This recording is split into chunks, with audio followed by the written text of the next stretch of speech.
Yes, it's time for the show. Hi, everyone. My name is Olumide Idowu.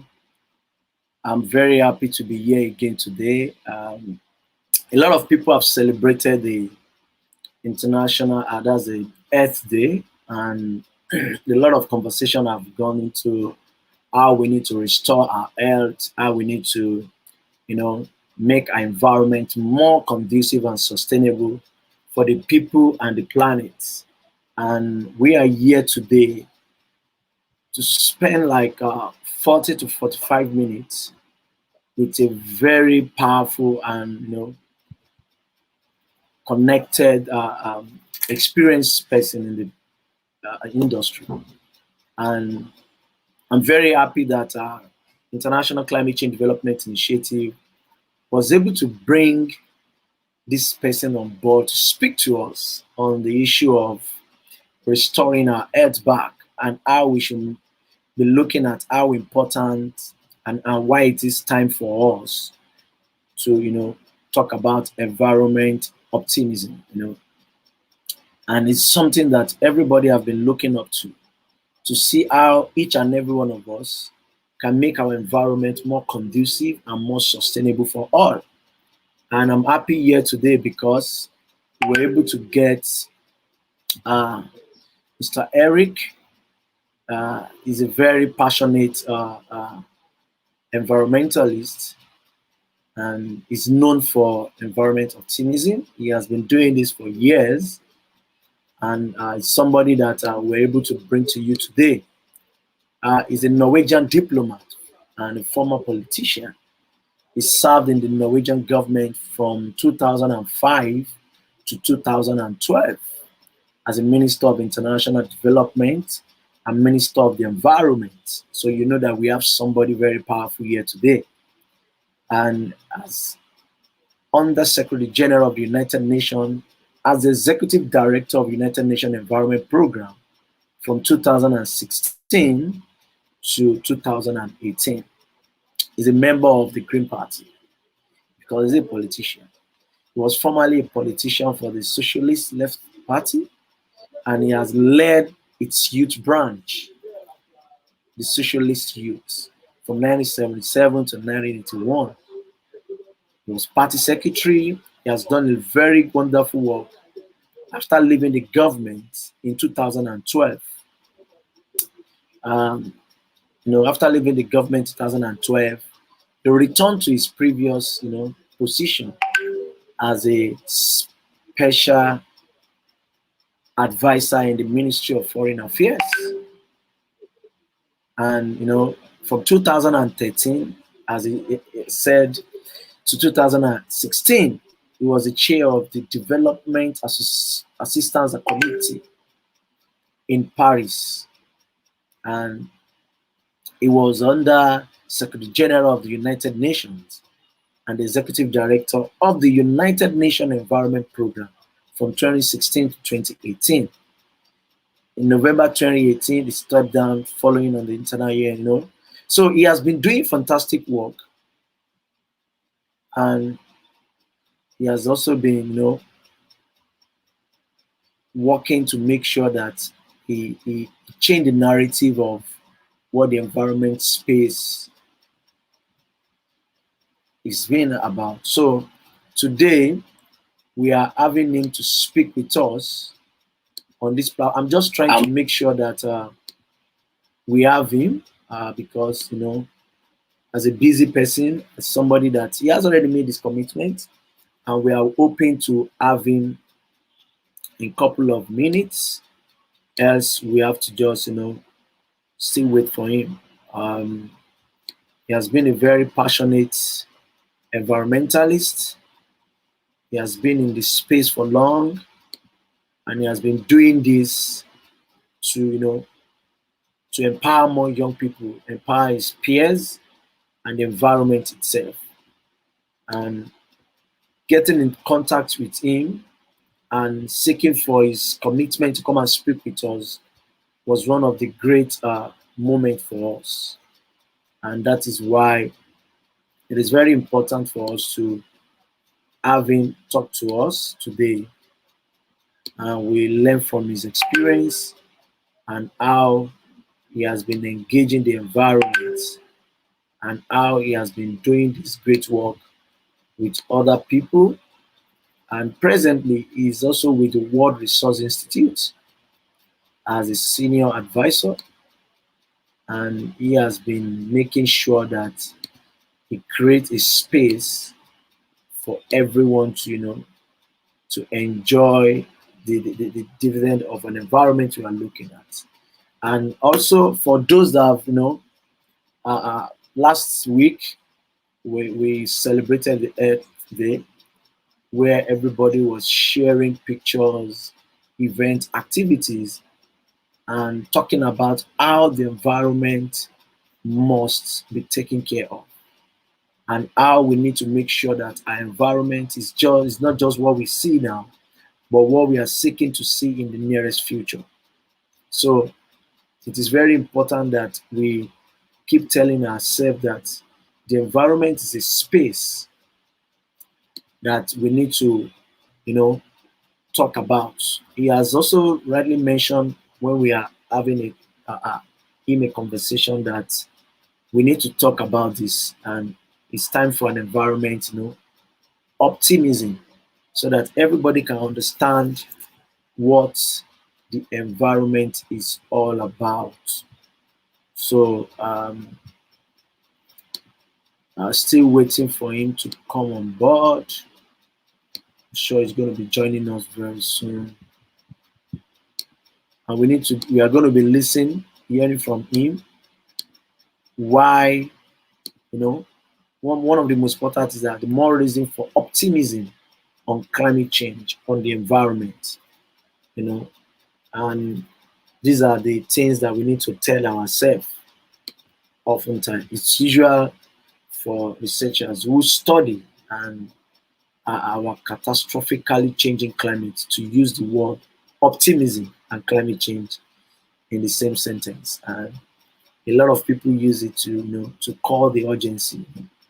And as an international intergovernmental panel on the climate change, that's the IPCC said, and the climate communication researcher said, well understand have grave, the climate situation, how it has been.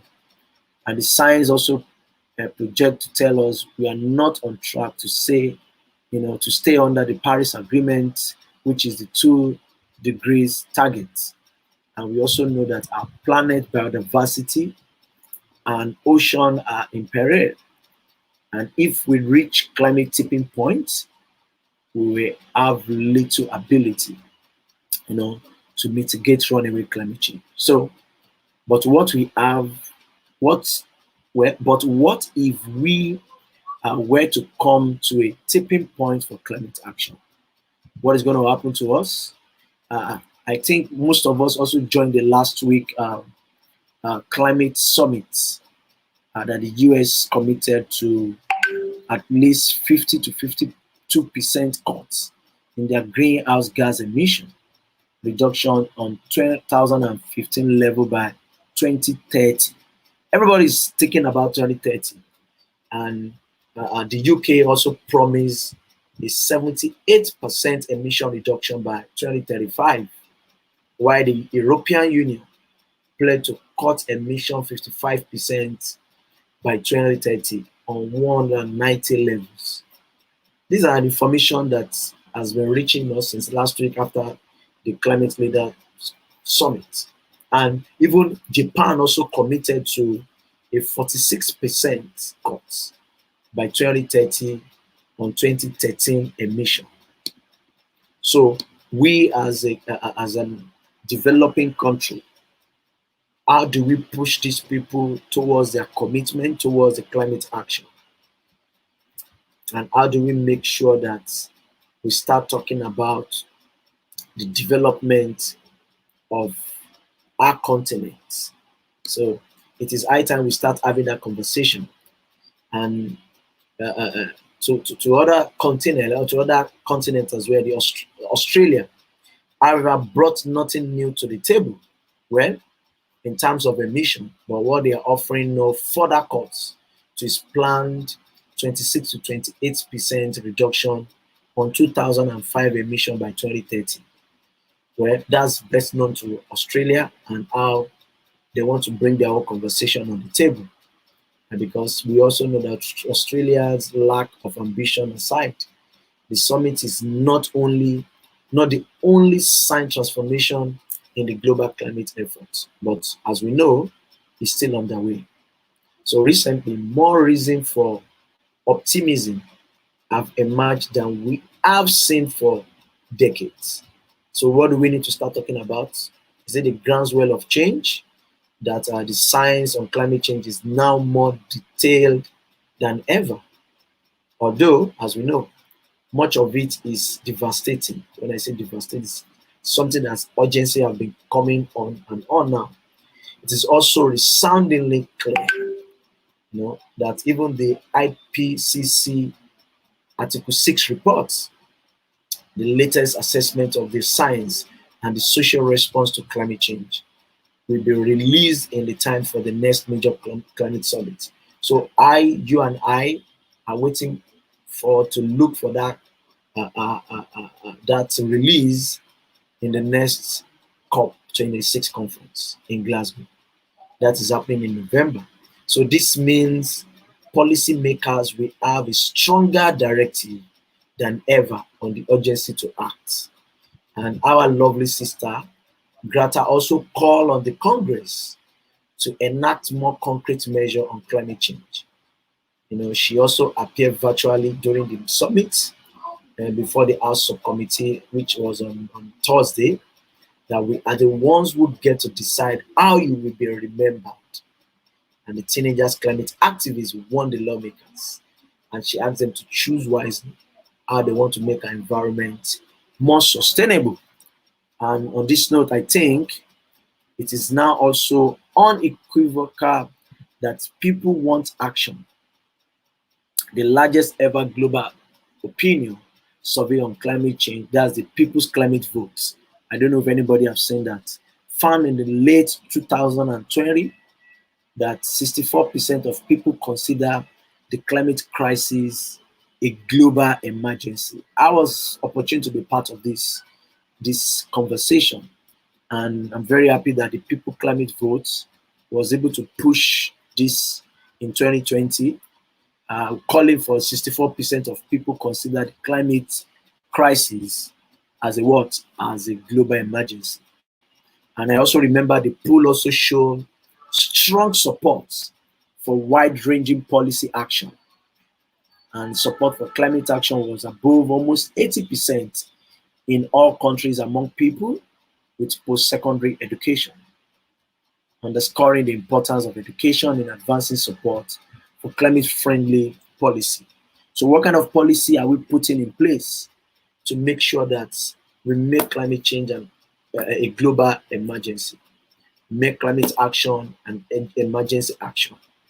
And this is going to help us to actually talk about the policymaker.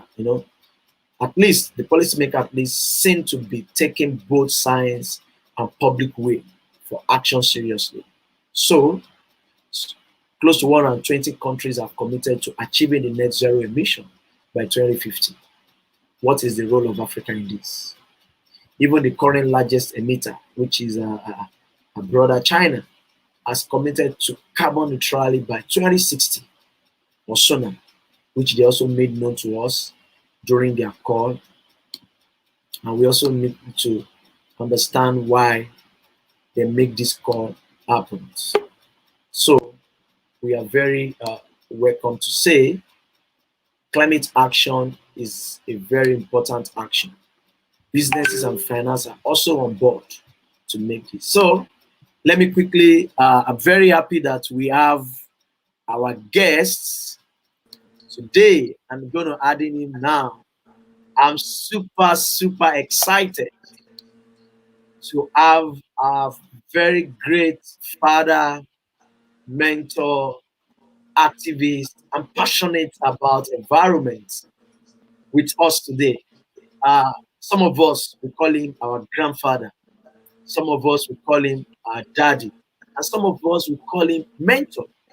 For me, I will call him all of the above, because I remember that very moment. I said I'm going to share this immediately we start the call. That moment we were jogging in Kenya along Kigiri, and I met you on the road and I took a selfie with you. It was like I met the world president, and it was a very unique moment for me to say one or two have been able to meet these great environmentalists that is very passionate about the urgency and the emergence of the climate action in the space. So once again, if you are watching us everywhere in the world, we are streaming on YouTube, streaming live on Twitter, and streaming live on our Facebook page. So you can watch us from anywhere. We're not going to take much time, maximum 30 minutes to hear from. I'm not going to ask him any question unless I want to engage him after he has finished his conversation, his presentation, and why we need to take, why it's important for environment optimism, which I can see that everybody has been talking about during the celebration of the Earth Day, and how we need to also restore our Earth to make sure that you and I, women, children, all over the earth, we have a conducive way to live. It is my pleasure to invite our daddy, Erik, to this show to give us his full presentation on how and why it is important for us. I've already introduced you, said a lot about you before you come on board. I'm very sure that a lot of people might have little questions for you, but I'm giving you the floor for the next 15 to 20 minutes to tell us and present to us why it is important and for environment optimism. Thank you very much, sir. Thank you so much. And first of all, excuse me for being late. I had some IT problems here, which finally were resolved. So it's all mistakes were on my side. So thank you. You were good. So sorry for that. Thank you. Let's definitely have a conversation. So I will not be that long. I'll give some arguments, and then if people can come in with counter arguments or questions, I'll be very, very happy to have a dialogue. That's much more fun and normally much more interesting for everyone. Yes. But I think basically every citizen in the world are aware of the problems. Climate change, yes, there are a few deniers, but most people in the world and nearly all political leaders and business leaders, they realize that climate change is real, it's happening right now, and it's a major danger for the future. So, of course, it's pollution. Some parts of the world is extremely polluted, and pollution is the biggest killer of humans. Even in a year of COVID-19, more people will die from pollution in the world than those who died from the horrible COVID-19 virus. And we are destroying nature in many parts of the world. In Africa, for instance, we see a sharp reduction in number of elephants and lions in some parts of the continent, and other parts of the world we destroy the rainforest or important ecosystems. So all this is bad, and I think people are aware. So that's not the issue. The issue is what are the solutions? How can we come out of this crisis? And that's where I believe we now have a once in a generation chance to get it right. And let me give you some examples of what's happening right now. As you all will have seen last week, President Joe Biden of the United States called a global summit of 40 leaders from all continents. Yes, the big nations were there, of course, United States, China, India, the US, but also a good number of smaller and medium-sized nations. And while doing this, the United States is now in a completely new place.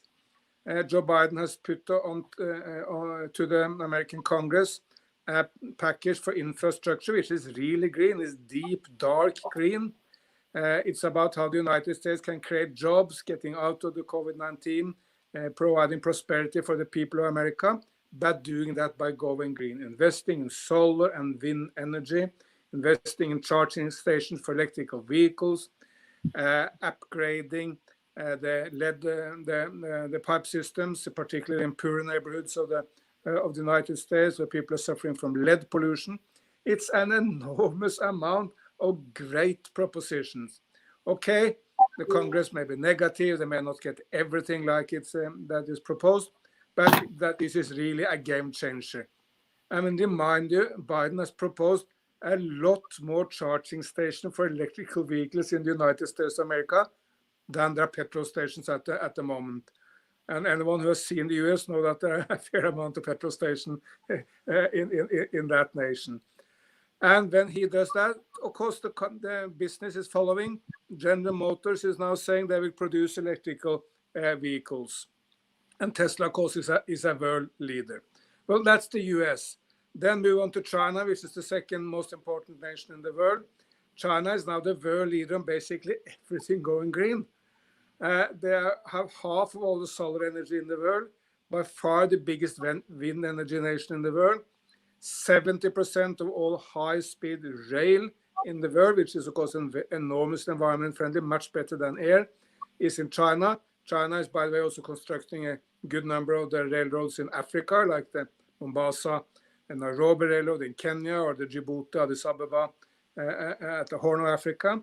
And they have also constructed metro systems like in Kano, Nigeria, as an example. So China is moving very, very fast in a green direction.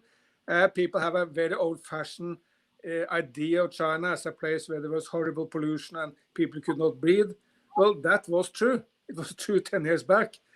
But the speed of cleaning up is also now enormous in China. China has, by the way, just made a 10-year fishing ban on the Yangtze River, which is the biggest river in China. Fantastic.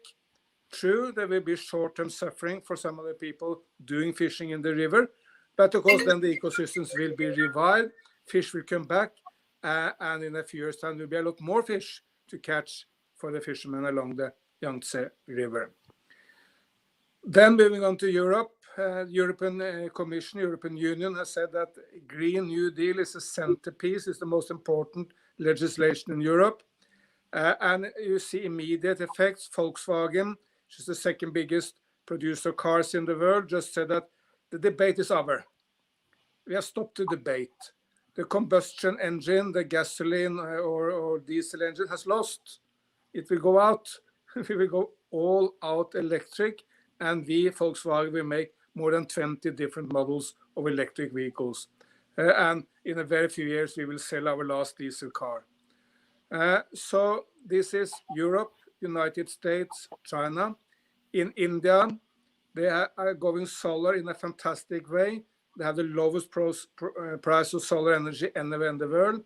They set up the International Solar Alliance, which will also invest quite a lot and help investing in Africa. And India is the first all-solar airport in the world. Everything in that airport in Kochi, Kerala is energized by solar. They have the first all-solar rail station in the world. The metro in New Delhi will soon be charged by solar. So India is also moving very, very fast in the right direction. In Africa, of course, all this creates enormous opportunity.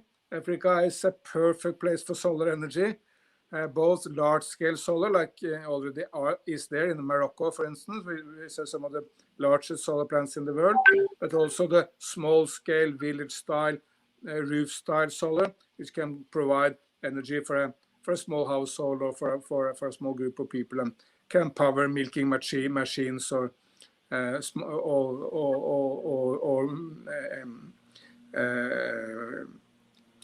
cooling equipment or whatever it may be.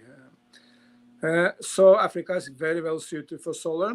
Africa also has huge potential for hydro, wind, of course, and so many other opportunities coming from this.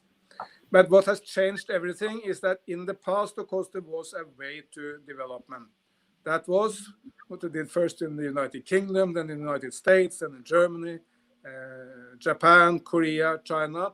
First you pollute, and you pollute like hell to get rich, to get out of poverty, and then you start taking care of Mother Earth.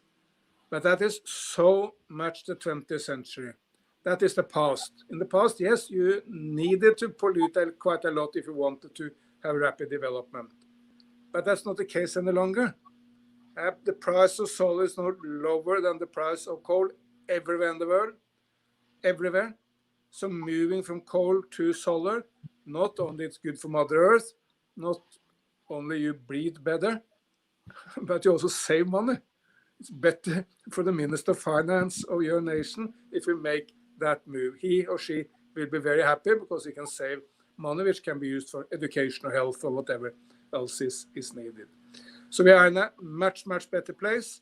The price of solar energy has been reduced by 90% in 10 years.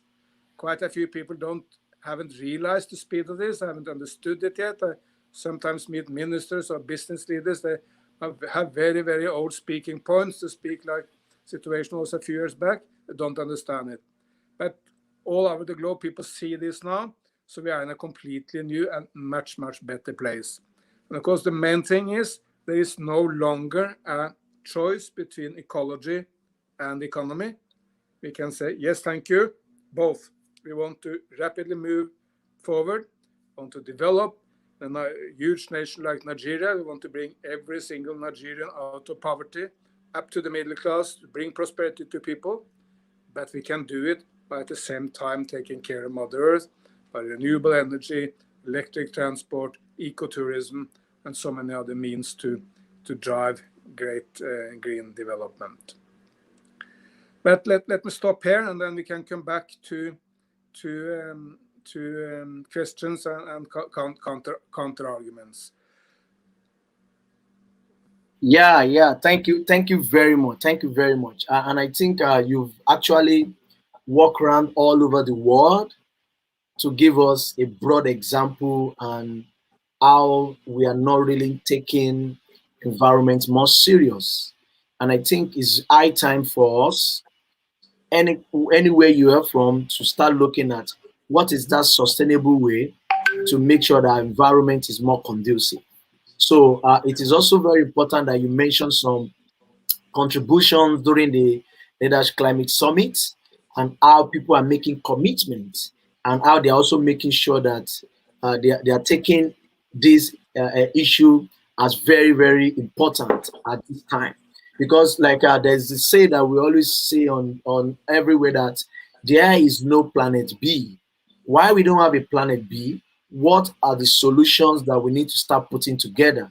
What are the kind of call to action for us as citizens, as people, as government, even as businesses to start looking at, to understand why it's time for us to see that there's important things for us to do at the right time. So I want to also go into the issue of, most especially, I want maybe one of your contribution to also touch base on private sector, because this is a sector that is also either contributing in positive way or contributing in a negative way. What is your thought around that, and how can we also make them understand that the environment optimism is high time for us to talk about it? Thank you, sir.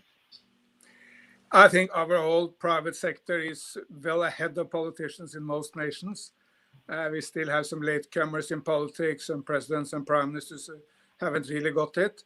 But private sector is moving very fast. I mean, of course, you saw it very clearly in the United States when Donald Trump was the president. He didn't move on climate, but all American companies said, we happen to disagree with you, Mr. President. We believe climate change is real. We want to act. And let me give you a few examples. Microsoft may be the one company in the world who has done the most. They have promised to go carbon neutral by 2030. They have added to that promise that they will compensate for all emissions in the history of the company, going back to the 1970s. I mean, the company is about 50 years old. They will compensate for all they have done throughout the history of the company. They have also said that there will be a non-plastic company, not bringing plastic waste to the outside world. And recently, they even made an agreement with Alaska Airlines, which is the main airline in Seattle, where Microsoft is headquartered, making sure that when staff from Microsoft go flying with Alaska Airlines will bring down the emissions similar to the the number of passengers coming from Microsoft through better fuel in the long run, moving into electric flights, biofuel flights, etc. So that just Microsoft. If you move on to Apple, they're investing hugely in wind power. They're investing in some of the biggest wind power mills in the world. Google is already climate neutral. And these are American companies. In Europe, I mentioned Volkswagen. Another one is IKEA, the big Swedish furniture maker.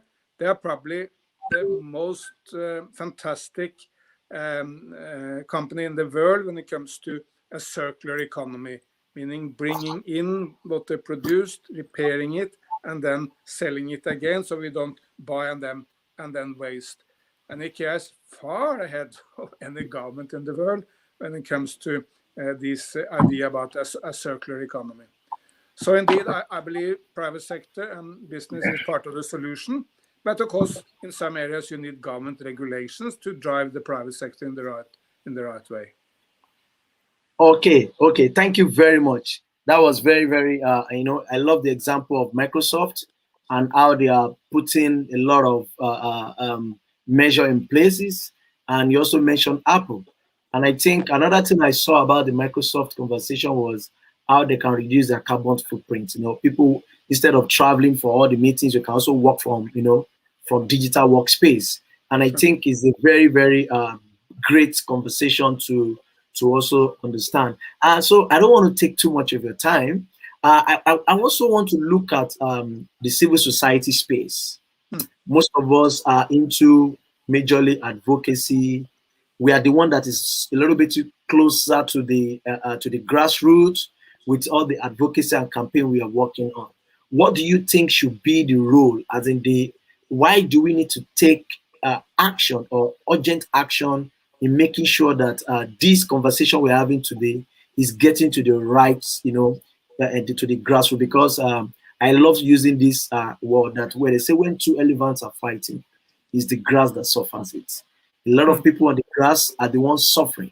So what do you think the civil society that is standing in the gap between them and the government, or let me say between them and the policymakers, what do you think the civil society can start doing more to make sure that it is time for us to know that it's very important to talk about environment optimism? Thank you. No, I mean, look, when you want to solve a problem today, it may be useful to look into how we solved problems in the past. And citizens and civil society, of course, always was absolute key. Slavery was normal in the world 200 years back. You will find a number of priests, Christian priests, said it's in the Bible, you need to take slaves. Muslim mullahs said it's in the Quran, you need to take slaves. And economists said the British Empire will go down and under if we don't allow slaves. And then some people started fighting back. Young people, they said, can this really be normal? Is this the way we want to live? And they started picking up the fight. And today, of course, there is no place in the world where slavery is normal. Yes, true, some people still live in very, very poor conditions, which are not that different from slavery. But there is no place in the world where you can send the police to bring back your slaves, as you could in the United States or in Brazil or many other places a couple of hundred years back. And that was because of activities of citizens who picked the fight. But look to maybe the biggest environment victory of all times. When I came into politics in the 1980s, the big issue was the hole in the ozone layer. The fact that we were destroying this and then getting a lot of radiation, which caused cancer. We figured out that millions of people would die from cancer if we didn't solve this problem. Well, how did we resolve it? Citizens demanded change. All over the world, people said, we cannot live this way. Please, politicians and business, solve the problem. Then came political leaders regulating the markets, making international agreements, and really setting up the vision of a world where we resolve the issue of the ozone layer. And then business got opportunity to make all the new products which solved the problem. The main culprit was refrigerators and air conditioning systems, which brought these gases which destroyed the ozone layer. Well, then business, when they were forced to it, make all new products, which are we are selling a lot more air conditioning in the world today than we did those days. Just that the air conditioning has a new technical shape, so it doesn't destroy the ozone layer. Now scientists say by 2050, the ozone layer will be back as it was before we started destroying it. And then you see the three forces which bring change. I think that's my theory of change. Change happens when citizens demand it, and civil society is key to that, when political leaders have the vision, and when you allow business to come up with all the products and change at scale and technologies which only business can bring. So citizens, politics, and business. Thank you very much. Thank you very much. I was trying to make sure that I jot, some of the key points you are saying. You mentioned citizen, politics, and business. And before my last conclusion for you to, to give us your last comment, because I know you have a very busy schedule. I want you to touch base on a very important question. I'm asking this based on I'm from Africa, I'm from Nigeria. And I'm asking this because of most of my friends, my family, my colleagues out there. The issue of bit plastic pollution. Plastic pollution is now one of the two things I want to say about it. Is one of the biggest problem now. Secondly, the investment opportunity that lies in between plastic is another huge sector for some other people. So what do you think? How do you think we should start, re-strategizing our way in making sure that this issue of plastic is not a problem to us again? It's now going to be an investment opportunity for us to now start regenerating our minds in making effort, in putting efforts in solutions rather than talking about the problem every time. Because in Africa now, it has looked as if it's a dumping ground for waste, most especially when it comes to plastic. So, what is your key word or key point to every sector that is involved in plastic? No, plastic is a horrible, horrible pollutant. I mean, it has so many negative effects. I mean, animals, whales, turtles, seabirds are dying from it. It destroys beaches. I mean, West Africa has a huge potential for tourism, but how many tourists want to come to a beach which is polluted from plastic? So it's an economic threat. And of course, it's a health threat. I mean, do we really want to eat fish which is polluted by plastic, or breathe air or drink water full of plastic? So we need to solve it. Then again, citizens must demand change, governments must regulate markets, and business must bring up all the technical solutions. This is, by the way, already happening in parts of Africa. I would claim that Kigali, the capital of Rwanda, is probably the cleanest place in the world, not just in Africa, in the world. There may be some cities in Japan which are as clean as Kigali, but that's really hard competition. And that's, of course, because the government, President Kagame of Rwanda, has strongly regulated markets and set up the vision that Kigali should be so clean. And when you don't see your neighbor littering, you want to be the bad guy who litters when no one else is doing it. So you get into new habits. And then, of course, Kenya, many other African nations also introduced different bans on different sorts of plastics. So in my view, the two main parts of the solution: governments should ban all those plastics we don't need. We simply don't need plastic cutlery. We don't need to drink from plastic bags, plastic cups. Why can't we drink from a normal cup like this? We can celebrate parties without balloons. There are a number of plastic products we don't need. Let's ban them. Let's get rid of them. All the plastics we do need, I mean, like, say, the sanitary products coming during COVID-19, they must be brought in and they must be recycled. And then, of course, business comes in. Business must make the recycling. In Nigeria has some really big industrialists. tell those people that they can serve Nigeria even more if they start recycling of plastics.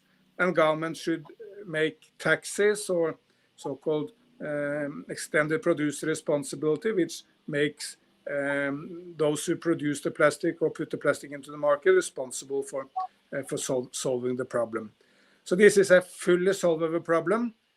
I know that Lagos and other Nigerian cities have a huge amount of plastic. I was working quite a lot with Accra, Ghana, with the same, and there is also a huge plastic pollution there. You need, I mean, there are pickers who make the income from picking plastic. There are companies bringing in plastic, but all those plastics should be brought together, and then it should be recycled into new plastic products or into oil so that it can be used as a fuel. So again, citizens must demand change, and then the political leaders should regulate these markets, and business should step up making all the large-scale recycling we need. Thank you very much. Thank you very much. To close, you make a point: citizens must create change, right, and demand change. Why the businesses, must our government must also provide policy that will guide those businesses and reduce tax issue as well. I think from the audience, some people are really actually commenting on your point that absolutely political will highly needed from political leaders, citizen responsibility, and business decision makers. Somebody also said your key point, your point was well noted, and you also mentioned about behavioral and attitudinal change. And I think from me and from some other people that are watching us all over the world, I think the issue of attitudinal change and behavioral change is very, very key in meeting the need to make sure that our environment is acceptable, our environment is conducive for everyone. And I can bet you that with this little time we've had this conversation, personally for me, I've been able to take down my key points, and I'll be sharing those key points in some of our reports very soon. And I'm also looking forward to also have you in the nearest future, not very, very far, to also see how we can talk more on issue that is affecting the environment as well. But sir, before you leave, let me say that if you are watching us from anywhere all over the world, this is International Climate Change Development Initiative, an organization situated in Nigeria.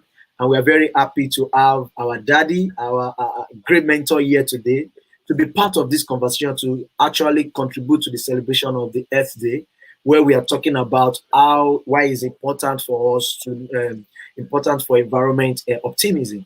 And I will say that you can rewatch this content to also gain from his well of knowledge and what he has already shared with us.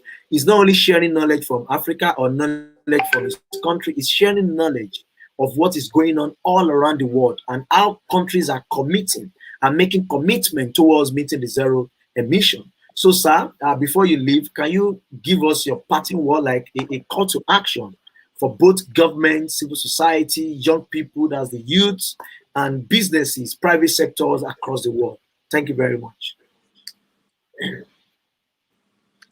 Thank you so much. It's a pleasure to be with you, and I really, really believe that people can, and particularly young people, can drive change. And of course, Nigeria is such a wonderful, big, powerful, important country. So please bring change in Nigeria that will have huge impact on Africa, but indeed on the entire world. Thank you very much. And so, guys, let me once again say a big thank you to our mentor, our daddy, one of the great environmentalists across the world now, Mr. Erik, for giving us this opportunity to talk to him today. I'm very happy that you were able to make it. Thank you very much and have a great evening. Bye.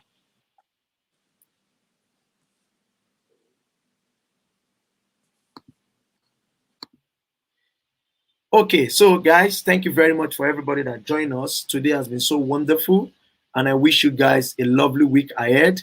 Let us take this conversation forward and let us see how we can talk more about making sure that our environment is more important. Why is important for environment optimism? So it is time for us as young people, as friends, as colleagues, to start talking about the importance of the environment. Have a lovely week. Thank you.